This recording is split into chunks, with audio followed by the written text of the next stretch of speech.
किसी ने मुझे औरत मार्च की एक पोस्ट भेजी जिसके अंदर वो आईडीएफ को बुरा भला बोल रहे हैं। यानी जो उनके ऊपर हमास ने 7 अक्टूबर को हमले किए, उनकी औरतों के रेप किए, ऐसी-ऐसी वीडियोज़ हमने देखी जिसको यहाँ पर चलाया भी नहीं जा सकता। जिस तरह रेप को यूज़ किया गया औरतों को इस्राईल को तकलीफ पहुँचाने के लिए, उन सारी चीज़ों को अंडर द कारपेट स्वीप कर दिया उन्होंने और एक ऐसी पोस्ट डाल दी जो शायद एक इस क्रिटिसिज्म से बचने के लिए हो कि तुम इस्राईल पे क्यों नहीं बोलते? तो शायद इसकी वजह ये भी हो सकती है। लेकिन अनफॉर्च्युनेटली आपके एक्टिविज्म का टेस्ट ही तब आता है जब आप जिन चीज़ों के ऊपर बिलीव करते हैं उसके ऊपर खड़े हो जाएँ। या फिर अगर हम ये मान लें कि आप वाक़ई ये बिलीव करती हैं कि जो हमास ने इस्राईल के साथ किया उसके ऊपर आपको बड़ी खुशी हुई और वो उनका हक था फ़लस्तीनियों का। बल्कि फ़लस्तीनियों का क्या, अभी मैं आपको एक वीडियो दिखाता हूँ कि फ़लस्तीन के कितने सारे लोग हमास के खिलाफ खुद हो गए हैं। ये सर्वे मैंने बड़ी दफ़ा दिखाया और ये लोग कभी भी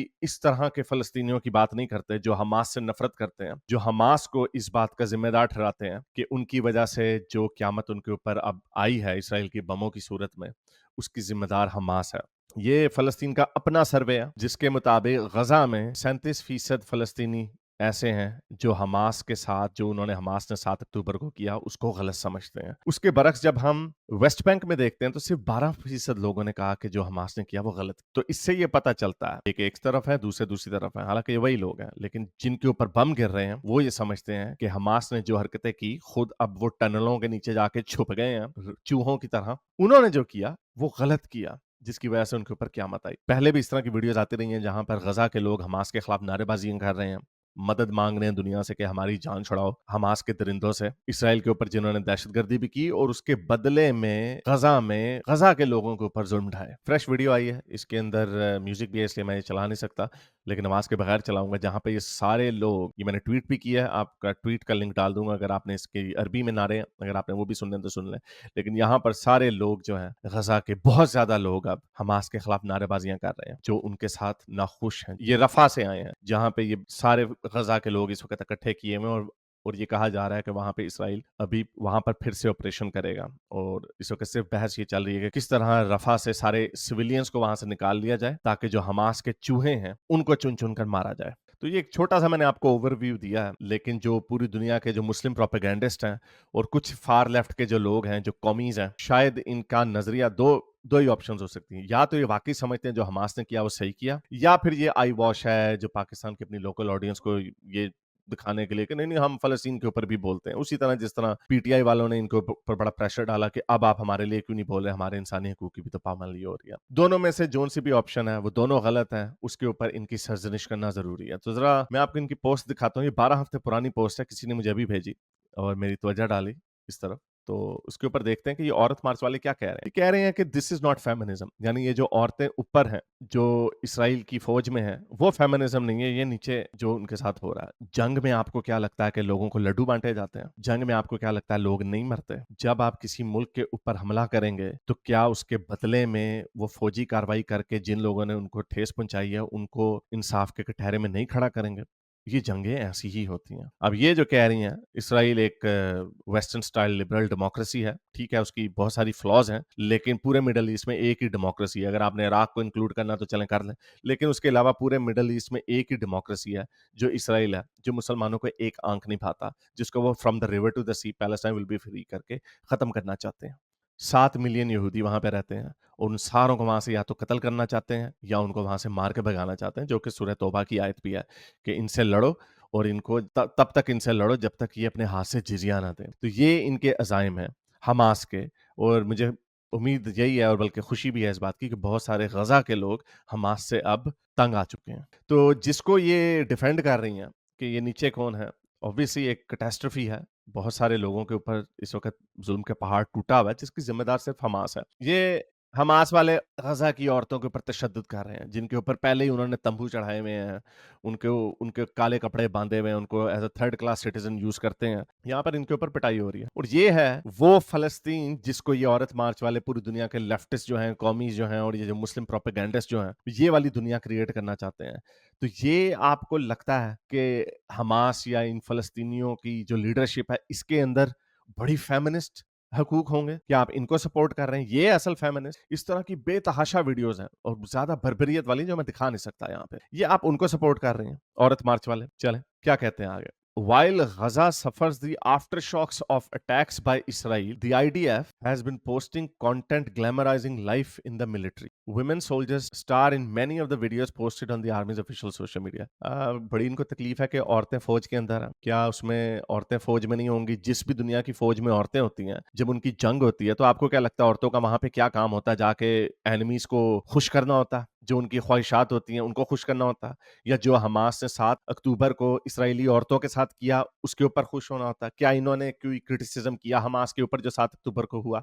नहीं, इन्होंने कहा चलो जी जरा पॉइंट स्कोरिंग करते हैं। उनकी ब्रेस्ट को काटा गया, फेंका गया, उनकी पीछे से खून वाले पजामे वाली तस्वीरें देखी हमने, औरतों की जली हुई बॉडियां मिली, प्रेग्नेंट औरतों के बच्चों को जबरदस्ती उनको वहां पे इंड्यूस की गई बर्थ, और वो भी वीडियोस देखी। सारी वीडियोस पड़ी हुई है, ये झूठ नहीं है। प्रोपेगेंडिस्ट जो है बड़े मजे से कहते हैं नहीं ये झूठ है, ये सारा प्रोपेगेंडा, मुसलमान ने तो ये कहना है। लेकिन ये जो सो कॉल्ड हमारी लिबरल औरत मार्च की ख्वातीन है, क्या इनको ये नजर नहीं आया कि इसके ऊपर इन्होंने एक दफा एक जुमला भी मेरा नहीं ख्याल बोला? अगर बोला हो तो बता दीजिएगा, मेरा नहीं ख्याल इनमें इतनी हिम्मत होगी, क्योंकि जाहिर बात है पहले इनको बड़ी लान तान पड़ती है, तो इस वजह से उस पर इन्होंने क्या बोलना। ये इसराइल डिफेंस फोर्सेस ने जाहिर बात है दिखाया अपनी औरतों को कि हम अपनी औरतों को बुरके पहना के घरों में बच्चे पैदा करने वाली मशीन नहीं बनाते। हमारी औरतें आज़ाद हैं, फौज में भी आ सकती हैं, हर तरीके से जिस जो दुनिया ये औरत मार्च वाले क्रिएट करना चाहते हैं, वो दुनिया है आईडीएफ, वो दुनिया है इसराइल में। लेकिन इन्होंने जाहिर बात है फिर अगेन या तो ये वाकई सही समझते हैं कि हमास राइटफुल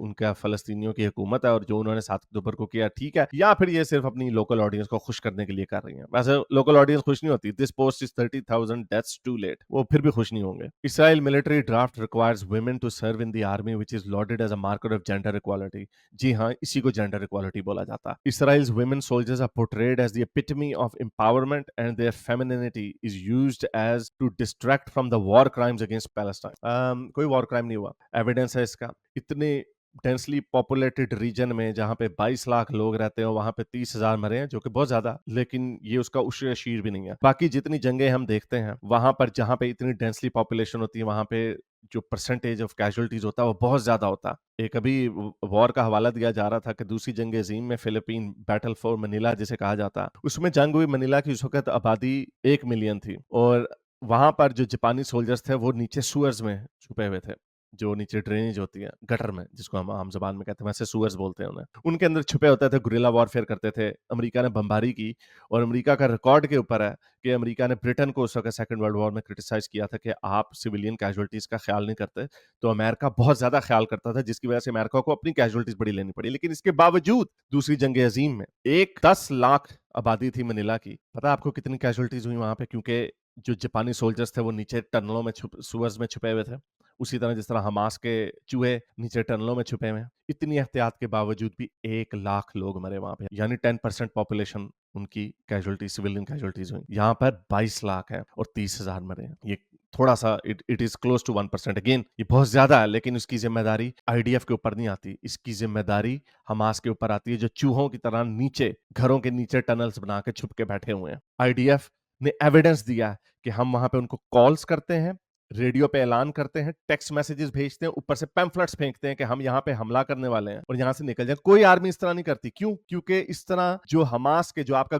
एनिमी होता है वो भी वहां से भाग जाता है, तो एलिमेंट ऑफ सरप्राइज जो होता है वो लूज कर जाती है आईडीएफ। इसके बावजूद हमास उनको वहां से जाने नहीं देता, क्योंकि उनको हमास को फायदा है, जितने शहरी मरेंगे उतनी वीडियोस बनेंगी, उतना दुनिया उसके ऊपर प्रेशर डालेगी, लान तान होगी। ये हमास की स्ट्रेटेजी है, जिसके खिलाफ औरत मार्च नहीं बोल सकती, क्योंकि अगेन 2 ही ऑप्शन था, या तो वाकई ये समझते हैं कि हमास सही कर रहा है जो भी कर रहा है, या फिर लोकल ऑडियंस को खुश करना। तो sorry we have to call you out. इसी तरह ये इन्होंने जो आईडीएफ की फीमेल सोल्जर्स हैं पर उनको टारगेट किया। ये फेमिनिस्ट मूवमेंट है, सो कॉल्ड फेमिनिस्ट मूवमेंट। वाह, यानी ये एक ऐसी पार्टी को सपोर्ट कर रहे हैं जो औरतों को घरों में बंद करके बुरके पहना के बच्चे पैदा करने वाली मशीन बना के रखते हैं, जबकि दूसरी तरफ उनको एम्पावर किया जाता है। ये उनके खिलाफ बोल रहे हैं। वाह। The tactic of feminizing violence assumes that a woman killing a Palestinian civilian is less egregious than the same act committed by a man. इसका कोई इससे ताल्लुक नहीं है, आपके पास कोई एविडेंस नहीं है। इक्का दुक्का अगर कोई वीडियो आ जाती है जहां पे जो सोल्जर होते हैं वो लाइन क्रॉस कर जाते हैं सिविलियन के साथ डीलिंग करते हुए, तो उसको प्रोपेगेंडा यूज़ किया जाता है। लेकिन पूरी दुनिया में ऐसे होता है, फ़ौज में बड़ी-बड़ी डिसिप्लिन्ड फ़ौजें जो होती हैं, उनके साथ भी सोल्जर्स इस तरह की हरकत कर जाते हैं।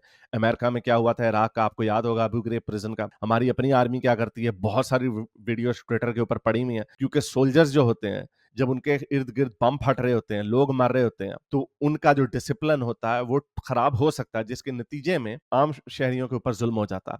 ये पूरी दुनिया में होता है। मिलिट्रीज़ को जज किया जाता है उनके डिसिप्लिन के ऊपर कि कितना परसेंट ये काम होता है। जो प्रोफेशनल आर्मीज़ हैं दुनिया की, उनमें ये वाक़यात बहुत कम होते हैं। और ये एक आधी आपको वीडियोज़ जो दिखा देते हैं, एक वीडियो भी वायरल हुई थी बड़ी, कि एक बच्चे को आईडीएफ के सोल्जर ने पीठ पे गोली मार के मार दिया उसे। लेकिन इतने प्रोपेगेंडे हैं, ये सारे बड़े-बड़े जो प्रोपेगेंडिस्ट हैं ट्विटर के ऊपर, उन्होंने वो वाला हिस्सा दिखाया जब उन्होंने गोली मारी। उससे पहले वाला 10 सेकंड पहले का क्लिप नहीं दिखाया, जहाँ पे वो बच्चा जाता है एक सोल्जर के पास, सोल्जर उसके पास आता है कि हाँ भाई, क्या क्या बात आपने कर दी है। हालाँकि उसको वहीं से दूर से गोली मार देनी चाहिए थी, क्योंकि कोई पता नहीं फट जाए वहीं पे। ये जो खुदकुश बमबार भी जो इसी तरह अपने बच्चों को यूज़ करते हैं। तभी गोल्डा मायर ने कहा था कि मिडल ईस्ट में अमन तभी होगा जब ये अपने बच्चों से उससे ज़्यादा प्यार करेंगे जितनी ये हमसे नफ़रत करते हैं।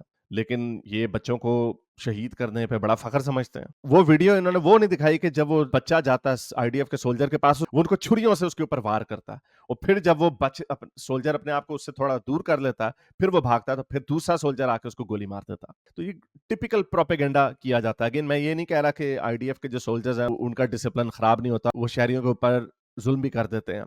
मैं ये डिनाई नहीं कर रहा, लेकिन वो आईडीएफ की स्टेटेड पॉलिसी नहीं होती। जिस तरह हमास की स्टेटेड पॉलिसी थी कि अंदर जाना है, उनकी औरतों के रेप करने हैं, मर्दों को मारना है, ऐसी-ऐसी कहानियाँ आई हैं सामने, जिनको वेरीफाई किया है इंडिपेंडेंट ऑर्गेनाइजेशंस ने, लेकिन कोई इसके ऊपर बात नहीं करता। Again as far as the Aurat March is concerned, I think उनका प्रॉब्लम यही है कि लोकल ऑडियंस को अपने खुश करना। Empowering women to commit genocide is one of Israel's many attempts to justify its crimes against Palestine. ICJ के पास लेके गए थे ये केस साउथ अफ्रीका वाले, जेनोसाइड का इन्होंने कहा। उन्होंने, हालांकि यूएन इस वक्त इतनी हैविली लेफ्टिस्ट इन्फ्लुएंस्ड है कि वो कॉन्स्टेंटली इसराइल की इस जंग की मजम्मत कर रहे हैं, लेकिन उसके बावजूद भी उन्होंने इसको जेनोसाइड नहीं बोला। जैसे मैंने आपको बताया, जेनोसाइड का मतलब ये नहीं होता जो इन्होंने बनाया हुआ है। 22 लाख लोगों में से 30,000 लोगों का मरना, इसको जेनोसाइड नहीं बोला जाता। गजा की और फलस्तीन की पॉपुलेशन कॉन्स्टेंटली बढ़ती चली जा रही है। आपको पता है 1948 से लेके अब तक, ये जितना दुनिया का सबसे प्रोमिनेंट डिस्प्यूट है, 1948 से लेके अब तक कितने फलस्तीनी मरे? इस 1948 से लेके कितनी जंगें हुई बीच में, कितने फलस्तीनी मरे होंगे? लेस देन 1 लाख, 1 लाख से कम, और उसमें से भी 30,000 अब मरे हैं। जो इन्होंने सबसे बुरा दहशतगर्दी का हमला किया, सिर्फ 1 लाख लोग मरे हैं पिछले 75 सालों में। और आपको पता हमने कितने बांग्लादेश में मार दिए थे सिर्फ 1971 की जंग में? तकरीबन कहा जाता है 30 लाख, 30 लाख, 3 लाख भी नहीं, 30 लाख सिर्फ 1971 की जंग में अपने मुसलमान भाई मार दिया आपने। अभी यमन में कितने मरे सिर्फ 5-6 सालों में? 2.5 लाख। शाम में कितने मरे हैं? 3 लाख। और इसराइल जो दुनिया की सबसे एनिमी नंबर 1 है मुसलमानों का, 1948 से लेके अब तक कितने मारे हैं? Less than 1 lakh. और इस जंग से पहले 70,000 थे। तो सिर्फ, और इसको ये बोलते हैं जेनोसाइड। तो प्रोपेगेंडा है, झूठ है, और सिर्फ ये पोस्चरिंग करनी है। अगेन ये शायद पाकिस्तान में रहते हैं, इसलिए वही जो प्रोपेगेंडा कंज्यूम करते हैं, शायद इसी वजह से इस तरह की लोडेड टर्म्स बोलते हैं। जेनो का मतलब होता है एथनिसिटी, साइड का मतलब होता है खून करना। जेनोसाइड या एथनिक क्लेंजिंग उसे कहा जाता है कि जब आप एक खित्ते से लोगों को या तो मार दें या उनको वहां से डिपोर्ट कर दें और उस खित्ते से क्लीन कर दें। एथनिक क्लेंजिंग का मतलब ये, तो उस खित्ते से उनको बिल्कुल स्टेरलाइज कर दें। तो गजा की आबादी तो डबल हुई है आखिरी 40 सालों में। ये कैसा जेनोसाइड है? वेस्ट बैंक में भी उनकी पॉपुलेशन बढ़ी है, ये कैसा जेनोसाइड है? एक एग्जांपल है कि 40% यहूदी जो थे हिटलर ने मार दिए थे, पूरी दुनिया की पॉपुलेशन, इसको जेनोसाइड कहते हैं। 40%, 40% यानी आधी उड़ा दी तकरीबन। 1915 से लेके 1923 में जो आर्मीनियन जेनोसाइड हुआ था, उस वक्त आर्मीनिया की पॉपुलेशन कितनी थी? 25 लाख। और आपको पता है कितने लोग मार दिए गए थे? अंदाजा लगाए, 15 लाख। 10 से 15 लाख का एस्टिमेट यूएनओ देता है। यानी उधर भी 50% पॉपुलेशन मार दी गई थी। इसको कहते हैं आर्मीनियन जेनोसाइड, इसको कहते हैं जेनोसाइड। इवन बांग्लादेश में, जैसे मैंने आपको बताया, 30 लाख मारे, उसको भी जेनोसाइड नहीं बोला जाता। बांग्लादेश के 30 लाख पाकिस्तानी मारे हमने, उस वक्त उनकी आबादी थी 70 मिलियन, यानी 7 करोड़। 7 करोड़ में से 30 लाख मारे, इसलिए उसको भी जेनोसाइड नहीं बोला जाता, क्योंकि ये छोटी परसेंटेज है, हालांकि कितना बड़ा नंबर है। तो ये बज़वर्ड्स हैं, लोडेड टर्म्स हैं। ये लोगों को एवं, जब अभी फलस्तीन में 10,000 भी मरे थे, तो इन्होंने तब से जेनोसाइड बोलना शुरू कर दिया था। बंदर के हाथ में बंदूक आ गई, इनको पता चल गया एक नया वर्ड है, चलो इसको बोल देते हैं। और इसी तरह के सारे लगे हुए हैं बीच में बोलने। तो ये इस तरह की बस ड्रामेबाजी करनी है, झूठ बोलना और पैंडरिंग करनी है, पोस्चरिंग करनी है या फिर अपीजमेंट करनी है अपने लोगों को। The Aurat March has lost all my respect. I think जैसे मैंने आपको बताया 2 ही वजूहात हो सकती हैं। एक, ये जेन्युइनली बिलीव करते हैं जो हमास ने किया वो सही किया, और दूसरा ये कि ये हम लोगों को खुश करने के लिए ये बातें करते हैं। क्योंकि जहां तक जेनोसाइड का सवाल है, मैंने आपको बताया इसको जेनोसाइड नहीं बोला जा सकता, बिल्कुल भी नहीं बोला जा सकता, किसी डेफिनेशन के ऊपर नहीं पूरा उतरता जेनोसाइड।